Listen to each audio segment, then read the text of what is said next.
Time study is the fifth technique of scientific management. After you have worked on the standardization and simplification of work, after you have done a method study, and after you have done a motion study, you will have a good idea about the best way to do the job and what are the essential steps that are required to do the job. In other words, you have arrived at how to make a standard product using a standard process. Now you want to know what is the standard time that is required to make that standard product using the standard process. So time study is used to determine the standard time that is taken to perform the standard job.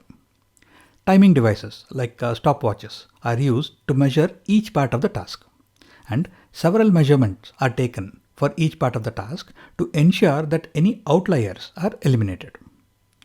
A standard time is then arrived at for the entire task.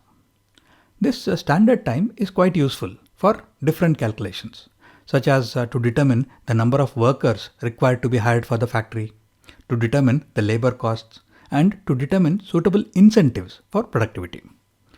For example, if the standard time required to make a product is 60 minutes, then in a 7-hour working day, a worker can make 7 items.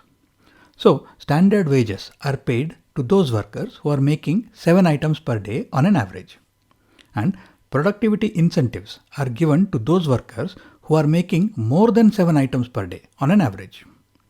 And the training and performance improvement plans for low productivity.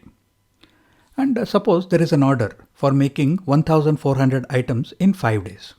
Then the standard time will help a manager in calculating that 40 workers are required to complete that order.